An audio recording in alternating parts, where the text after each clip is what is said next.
Começa agora Pessoas de Valor, numa sequência que a gente vem falando aqui no Setembro Dourado, Setembro Amarelo. Na semana passada a gente trouxe a Carol Porto, que trabalha com educação inclusiva, e trouxe a Leca, que é uma personagem, né? Inclusive você pode ajudar, né? A gente está fazendo a campanha da Fernandinha. E por conta do Setembro Dourado, que é o câncer, a prevenção do câncer infantil e juvenil, a gente acabou não falando muito sobre o Setembro Amarelo, sobre a questão da prevenção ao suicídio. E infelizmente, né, tá uma pandemia também, né? Tem a pandemia do Covid, mas tem a pandemia também dessas doenças mentais. E aí, para discutir esse tema, eu trouxe a parceira, nossa psicóloga e coach, Renise Gomes. Renise, obrigado por você estar aqui mais uma vez. Hoje eu e a Renise vamos bater um papo com o César Tucci, que é o nosso convidado. Olha que honra, hein? Então muda um pouco a configuração do programa, né? E tem um pouco disso, sabe? De pessoas, todo mundo elogia bastante. Primeiro, os ambientes maravilhosos aqui da de casa, que isso é o diferencial, né? Até brinco que o programa é mais ou menos, mas os cenários são mais incríveis do que os outros, né? Realmente a de casa é surpreendente em todos os aspectos, assim. Então fica aí o convite para vocês visitarem aqui o pessoal e ver o quanto é incrível cada ambiente é construído por um arquiteto. E aí então a gente fala um pouquinho sobre, né, falar da de casa para trazer um pouco de ânimo nessa conversa, porque o Setembro Amarelo, a gente acabou de passar por um feriado, todo mundo curtindo tudo, mas ao mesmo tempo passa esse efeito de perdas de Covid, de pandemia, de vacinação, tal, e começa a vir então as outras doenças, né? Então, por exemplo, o câncer, né, que foi o caso do Setembro Dourado, mas também a questão do suicídio, que é uma questão bastante importante.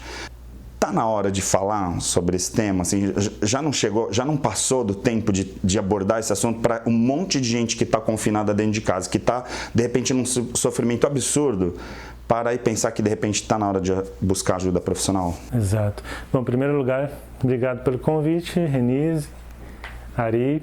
Sim, está na hora, aliás, está passando da hora de falar sobre esse assunto. Existem as orientações, inclusive, da OMS. Às vezes a imprensa até exagera nela, nem cita, porque a ideia é assim, não dá... colocar muito foco no assunto para que não sirva de incentivo, de exemplo negativo, né, para outras pessoas, mas isso não quer dizer não falar sobre o assunto, não criar rodas de diálogo como essas, que na verdade elas têm que existir cada vez mais. E às vezes também a gente pensa só no falar com a pessoa que está pensando em se suicidar, por exemplo, que é a ponta do processo. Mas a gente precisa falar para que nós, pessoas comuns, para que nós, pais, educadores, e para que nós, sociedade, criemos o que a gente chama, quando a gente fala em suicídio, numa cultura de acolhimento, né? Porque aborto, suicídio, divórcio são coisas que começam lá, não começam quando acaba, né? Aquilo é o ponto final, né? Infelizmente. Então a gente precisa pensar na nossa responsabilidade como sociedade, tratar mais do assunto por vários motivos, até para que aquela pessoa que está com pensamentos negativos, desanimados, de vontade de desistir, não se sinta um monstro por isso, porque ela entenda que aquilo pode acontecer com qualquer ser humano e que a gente chama isso de humanidade compartilhada, que a gente compartilha essa humanidade para que ela tenha coragem de pedir ajuda, para que nós estejamos preparados para enxergar e para oferecer ajuda ou para responder com ajuda quando ela nos pedir. Assim, só para começar, né? Sim. Trazer um pouquinho também esse aspecto, assim, que às vezes a gente fala da questão do sofrimento, né, e aí lógico que o extremo seria tirar a própria vida, mas assim, existem etapas anteriores, né, de sofrimento, e muitas vezes as pessoas ficam com a sensação de que elas podem resolver com elas mesmas, porque é aquela coisa, eu fiz um corte na perna, então eu vou colocar um band-aid e daqui a pouco vai cicatrizar, tá tudo certo. Ninguém pensa assim, pode ter um problema maior. No sofrimento, em geral, a gente começa com quadros de estresse, quadros de isolamento, ou seja, tem alguns sinais ou algumas etapas anteriores para, de repente, chegar num sofrimento ao nível de uma extremidade assim. Como que a gente pode trabalhar, por exemplo, aí até trazer um pouco como dica, né, para dar uma acolhida nas pessoas que assistem Pessoas de Valor, nesses passos anteriores, assim, como que a gente poderia falar para as pessoas, de repente, você que está nos assistindo, que está sofrendo, o que fazer? Olha só, é um prazer estar aqui também, né? Muito obrigada ao Tuti, né? O Ari. É exatamente o que você falou. É um caminhar até chegar, né, ao fato extremo. E as pessoas às vezes não percebem. Eu estava lendo, estudando um pouco sobre o tema, porque esse mês é um mês muito importante para nós que cuidamos da saúde mental, que estamos preocupados com o outro, né? E eu estava vendo como surgiu, né? Ele é antigo, né? Ele surgiu em 94 com o Mike, e a própria história do Mike, ela nos mostra como agir. Por quê? O Mike era um adolescente de 17 anos nos Estados Unidos, ele gostava de Mustang, foi pintar de amarelo, daí o nome Setembro Amarelo, que é a cor, né, da prevenção ao suicídio. E ele pintando o carro, um dia ele deu um tiro e tirou a própria vida. Aí as pessoas ficaram, nossa, um rapaz tão generoso, os próprios amigos não tinham percebido. A família, sim, sabia que ele tinha sintomas de depressão. Então, para aquele que está mais próximo, não é tão... Mas para os amigos, para o pessoal do colégio, aquilo não fica. E aí os jovens amigos fizeram a cesta com o lacinho amarelo, né? E com a frase que é o que caracteriza, se precisar, peça ajuda, né? E distribuir. Então, aí é essa a diferença. Até que ponto você que está perto, são as duas coisas. Você que está sentindo, peça ajuda. Não tenha medo, né? A gente tem a CVV, ligar 188, nós temos os profissionais, os psicólogos, os psiquiatras, né? Que vão atender, mas o entorno, a família precisa estar atenta à necessidade do outro. A família precisa ver e não achar que é um machucadinho só e pôr um band-aid de cima e tampar com tapete, porque a hora que acontecer, ela vai entender aquela, né? Então, nesse mundo tão acelerado que está correndo ao contrário de tudo isso, que a pandemia só aumentou, o que a gente precisa é olhar o outro, olhar a necessidade do outro, ter tempo para escutar, né? O filho, o parceiro, o amigo, né? Tá atento ao outro. É uma coisa que talvez, até para trazer aqui também, que a gente fala muito da tecnologia, da questão das redes sociais, né, dos relacionamentos, como os relacionamentos, a gente fez uma live agora semana passada falando sobre essa questão das relações.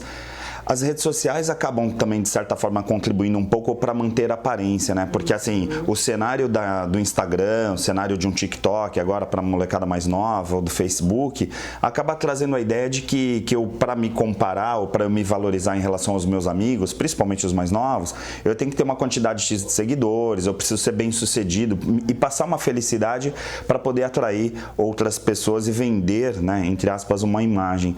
E aí, de repente, muitas vezes quando essas pessoas, principalmente os jovens, quando tiram a própria vida, a gente fica assim, poxa, mas esse cara, você vai ver lá na rede social dele, ele é um sucesso, ele é feliz o tempo inteiro.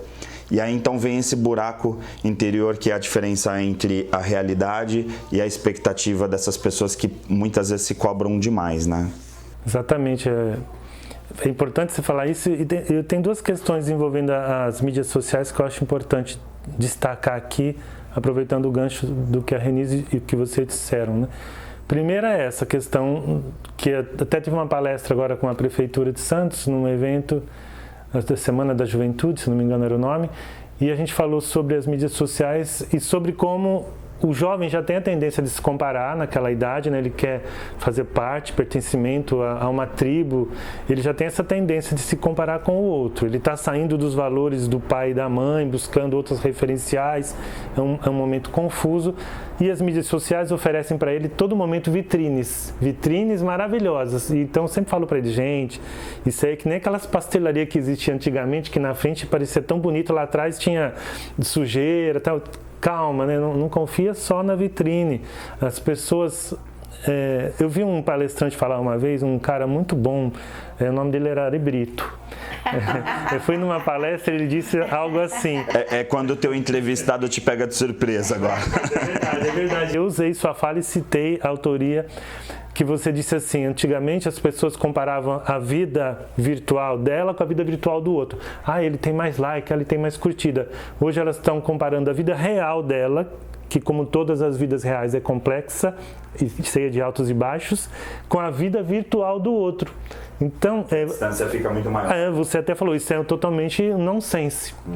E a segunda questão, não querendo me alongar demais, mas eu ouvi de um outro psicólogo também, o Rossandro, que ele dizia, a gente está tendo hoje um fenômeno que é um abandono parental sem sair de casa, mas acontece que os pais estão ali, mas estão nas mídias sociais. Essa questão da ausência presente, eu acho que é o fator principal. Você está ali do lado, né? Você fala assim, eu trabalho muito e tal, mas eu estou em casa agora, vou ficar com meus filhos. E aí você está ali com o celular na mão, com a cabeça no outro lugar e você não enxerga nada, e você não vê nada, Isso é pior, é preferível que você não estivesse, não é? Porque a sensação para a criança é de abandono total, né? Então, além da ditadura da felicidade que você trouxe, então quer dizer, porque é a faixa que mais suicida, né? São os nossos jovenzinhos de 19, o Brasil é campeão, São Paulo é campeão, infelizmente, um título que ninguém quer ganhar, né? E a faixa etária... Se você pensar uma menina de 21 anos, por exemplo, que se suicide, o cérebro dela nem estava ainda totalmente formado. Sim. Olha que desperdício, né? Sim. Será que faltou a nós, como sociedade, fazer alguma coisa? E não estou culpando os pais de jeito nenhum. Estou falando de nós como um todo. Agora também tem um modelo social, que aí a gente fala das redes sociais, mas também tem um modelo social presencial, né? Que é a nossa vida real, que assim, a gente está numa geração que está cada vez mais acelerada e que tem um volume muito maior de atividades. Está aí o Christian Barbosa, que não deixa mentir, né? Já esteve aqui no Pessoas de Valor, que fala muito essa questão da potencialidade da gestão do tempo, mas a gente também tem um outro lado, que é assim, como que esses pais vivem hoje em dia, né? Como nós, enquanto pais, vivemos, né? Até colocar na primeira pessoa do plural, porque nós também estamos nessa vivência, de repente não estar presente e ausente, porque muitas vezes a gente está presente em um monte de atividades. Aquela ideia de a gente cada vez precisa estar fazendo mais coisas para poder ter uma renda, para poder oferecer o melhor para o teu filho, e de repente o teu filho não está querendo a tua fortuna, não está querendo que você conquiste um patrimônio incrível, simplesmente que você brinque ali com ele naquele momento que ele está. Esse modelo, ele também não contribui para esse sufocamento que a gente tem nesse momento, porque eu acho que a velocidade que a gente estava antes da pandemia, a pandemia de repente deu um freio, né? Como se a gente tivesse 180 numa estrada e puxasse o freio de mão, e aí todo mundo capotou, né? Quer dizer, não teve um que falou assim, não, tá tudo bem, né? Acho que todo mundo sofreu. Tem isso também, né? Essa questão da velocidade. Infelizmente, né, o sucesso hoje em dia é exatamente pela quantidade de tempo que você não tem, né? É o tempo que você anda... não tenho tempo, eu corro, eu trabalho, eu estudo, eu faço... Aí é uma pessoa de sucesso. Aquela pessoa que está correndo, que não, né? E, infelizmente, é isso que a sociedade faz. E você sabe que uma coisa interessante é o WhatsApp. Esse negócio das conversas na velocidade 1,5, 2. Você define tudo isso. E isso mostra o que é o nosso... Olha que loucura.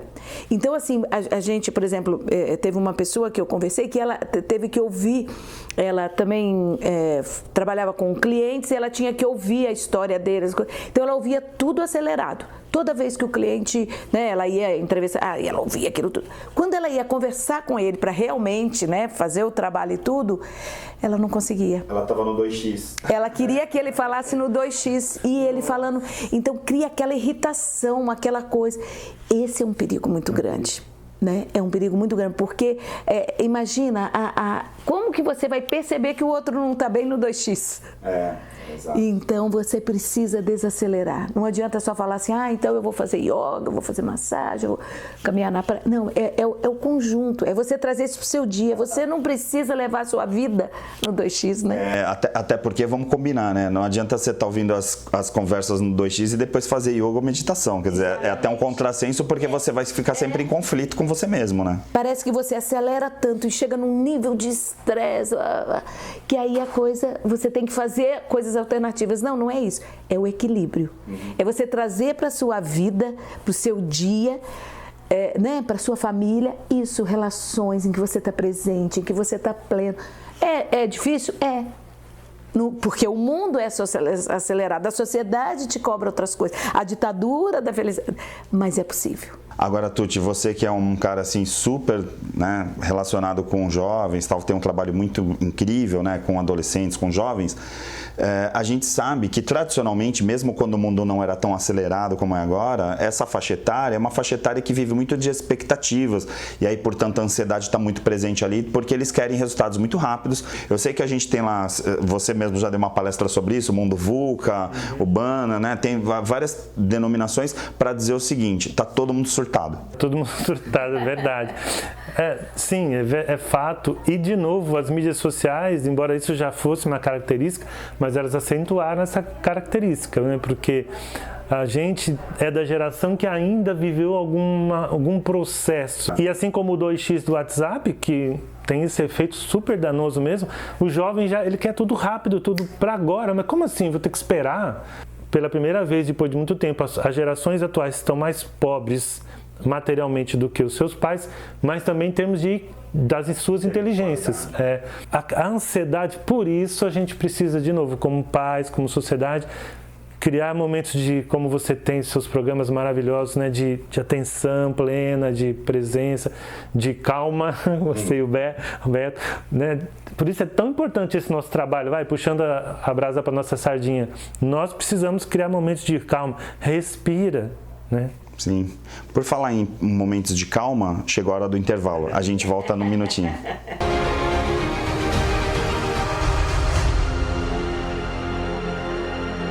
Agora, o Célula Mater está no Miramar Shopping. Das 7 às 10 da manhã, o shopping abre apenas para nosso atendimento. A nova unidade realiza todos os tipos de exames, com resultados em 1 hora para mais de 50 procedimentos, incluindo o teste de antígeno para Covid-19. Nova unidade Célula Mater Miramar. Confiança, credibilidade e respeito à vida abrem mais uma porta para você. Venha conhecer.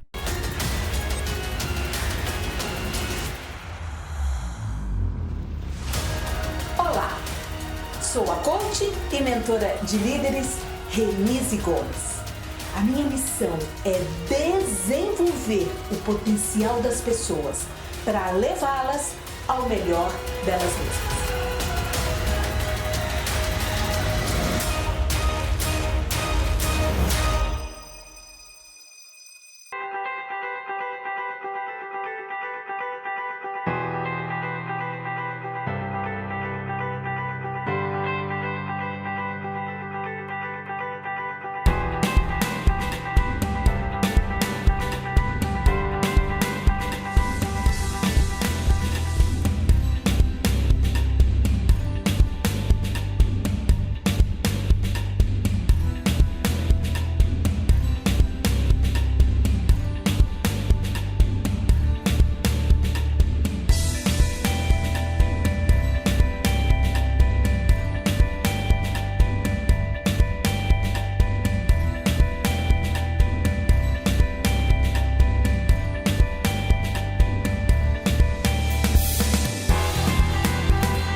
Existe um bebê que é especial, está sempre na moda, bonito pra você. A mamãe e o papai, ele quer agradecer pelo banho de loja da estação do bebê. Roupinhas, acessórios, carrinhos, enxoval, toda a decoração da estação do bebê. Rua Carvalho de Mendonça, 251 Santos. Estamos atendendo. Ligue para 3302-1970. O seu bebê feliz na estação do bebê.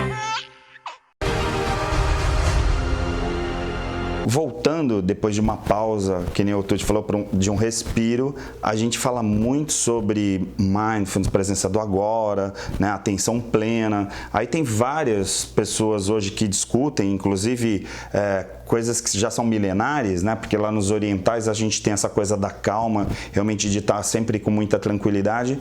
E aí eu fico pensando, a gente vê a taxa de crescimento da China. Né? Japão então nem se fala, que é tudo workaholic. E eu fico pensando, aonde que está aquele pensamento milenar de meditação, de calma tal, sendo que a taxa de suicídio lá no Japão, principalmente na China, é enorme. Vamos lá, eu quero a solução. Vamos lá, nossa, que responsabilidade, seria bom. Bom, não sei se você sabe, mas deve saber, né? A gente já estudou uma vez isso numa CIPAT. Existe um termo lá no Japão que chama karoshi. E existe a Associação Nacional das Viúvas de Karoshi. E karoshi é morte súbita por excesso de trabalho. E é muito comum lá no Japão. Porque esse desenvolvimento, no ritmo que está, ou que esteve, tem um preço, né? E se a gente trouxer para nós, na verdade, assistir o WhatsApp, ouvir em 2x, tem um preço. Tudo tem um preço e a gente está descobrindo aos poucos, e aí, de novo, a importância do nosso trabalho, a importância dos grandes pensadores da psicologia humanista, da filosofia humanista, da psicologia positiva, da neurociência humanizada, né? Que é justamente isso que nós precisamos humanizar as nossas instituições. O ser humano não é uma peça.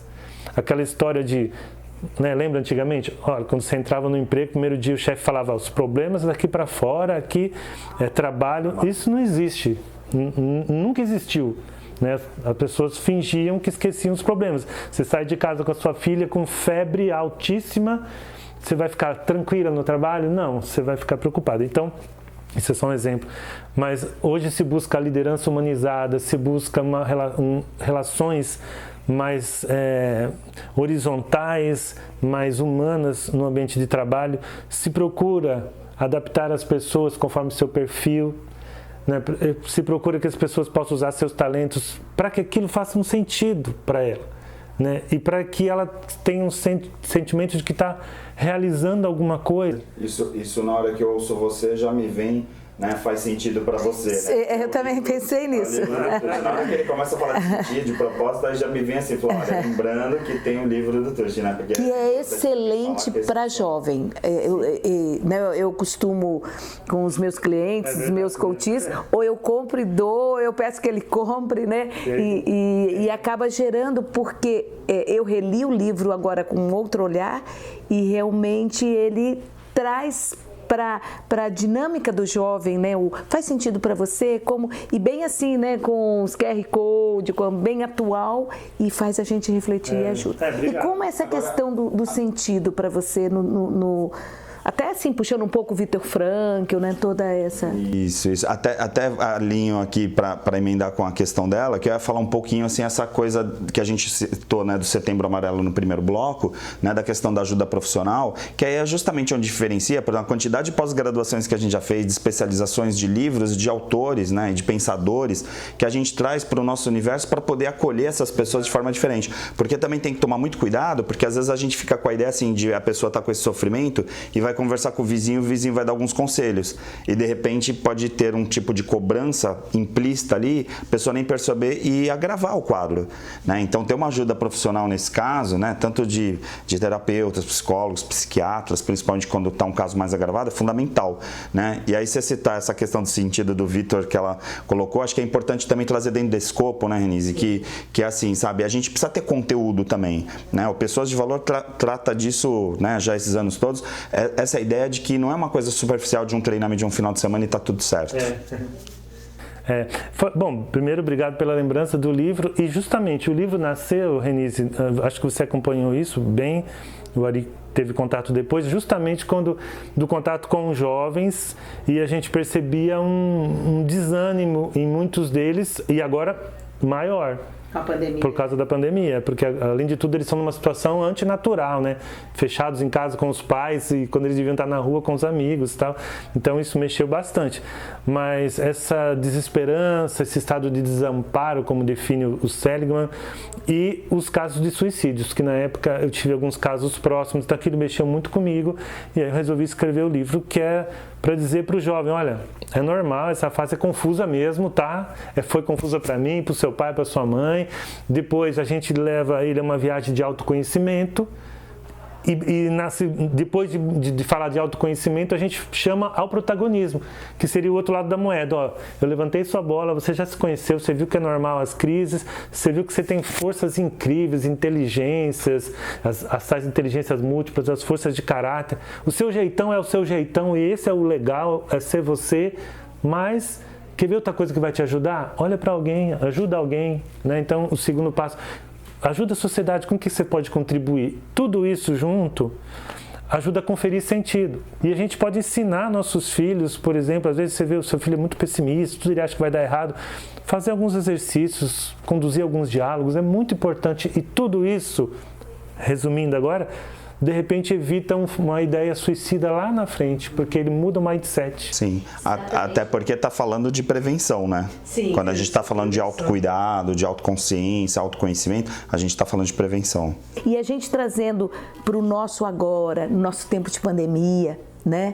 Exatamente, dizem que da gripe espanhola levou-se anos para que as pessoas voltassem aos convívios sociais com normalidade, e a gente vai passar por isso. Tem as pessoas que estão naquela síndrome lá da caverna, que não querem sair de casa, e as pessoas têm seu tempo e tal, mas o sentido ajuda inclusive nesse momento de pandemia, não é assim, Tuti? Sim. De você, e nesse momento da fase da vida dos jovens, que é complexo, né? E na verdade tudo que a gente tem trabalhado, inclusive nas nossas lives, né? As emoções positivas, por exemplo, elas inclusive afetam positivamente o seu sistema imunológico, né? Mas além disso, elas te dão esse acréscimo de bem-estar, vamos dizer assim, que unido ao sentido, né? A esperança, a crença em algo maior. Isso é importante lembrar, porque o Viktor Frankl, eu adoro o trabalho do Viktor Frankl, ele diz que a gente, claro, estamos todos imersos em certos condicionamentos. Então tem o condicionamento social, a cultura dali de onde você nasceu, onde você vive, os condicionamentos biológicos, seu corpo tem determinados limites, né? Os culturais, mas você tem também uma dimensão que ele chamava de noética, que alguns chamam de dimensão espiritual, e que ele dizia que a gente, para conseguir encontrar o sentido, a gente tem que autotranscender, e a dimensão que consegue transcender é a noética. Que seria isso? Usar a inteligência espiritual ou a força de caráter da espiritualidade e reconhecer que estamos todos ligados. Eu chamaria somos todos irmãos, mas pode ser que alguém não goste desse termo. Estamos todos conectados, fazemos parte de algo muito maior do que nós. Nossos atos têm consequência, somos todos um. Né? Olha, até me arrepiei agora. É um pouco que a gente sempre fala aqui no programa, né? A referência que dá das pessoas assim que assistiram o Avatar, né? Quer dizer, tá todo mundo conectado, né? Tá todo mundo conectado a esse grande planeta, né? E se eu, como jovem, me sinto de fato conectado, voltando ao jovem, então quando eu estiver mal, eu vou pedir ajuda. Agora, se eu me atomizo, como a nossa sociedade, as empresas, até o sistema que você citou agora há pouco, que eu acho que desviei do assunto, trata-nos como pessoas, como átomos, né? Um separado do outro. E aí, eu não vou pedir ajuda, porque é fraqueza pedir ajuda. E você não desenvolve isso, se você não negocia, né? De certa forma, a gente está falando de uma construção de modernidade e de avanço tecnológico que leva cada vez mais à solidão, não à individualidade, né? Porque a gente fala assim, eu tenho meu aparelho, meu smartphone, que em tese me daria uma individualidade, uma autonomia, mas também traz uma solidão, porque aí cada um está lá no seu smartphone, mas totalmente desconectado ao mesmo tempo que está conectado. Né, dá essa predisposição. Tem que ser com equilíbrio, é uma ferramenta maravilhosa, mas a gente tem que saber usar. Sim, eu queria falar uma coisa bem triste para vocês, assim, porque a gente falou do Setembro Amarelo e, assim, infelizmente o programa já acabou. Então, a gente vai ficando por aqui, porque o tempo realmente está passando muito rápido, né, cada vez mais rápido, e principalmente quando a gente fala muito de flow, né, quando está fluido, quando a gente está no prazer, né, fazendo aquilo, passa muito rápido. Vocês que estão nos assistindo, tem a oportunidade de seguir a Renise Gomes, que é coach Renise Gomes no Instagram, no YouTube, também o Tuti, César Tuti no YouTube, no Instagram. Siga esse pessoal porque tem conteúdo muito bacana e principalmente pensa que se por acaso você estiver nesse momento ou tiver alguém próximo nesse momento que você sente que está precisando de acolhimento, não fique envergonhado, não fique nessa sua prepotência, às vezes de achar que não precisa de ajuda. Vai buscar ajuda e o Setembro Amarelo, mais do que uma campanha, né, porque a gente fala até, né, que Setembro Amarelo é o ano inteiro, a ideia é que realmente a gente precisa conversar, trocar sobre esse assunto para que evite chegar a determinados extremos, porque o sofrimento não é uma coisa que de repente um merece ou outro merece. O sofrimento está aí e muitos de nós podem estar passando por esse sofrimento e o cara que está ali do lado nem perceber, tá bom? Então vamos seguir em frente. Obrigado vocês dois e a gente se encontra em breve, tá bom? Forte abraço, continue então com a programação incrível da Santa Cecília TV e a gente se encontra na semana que vem.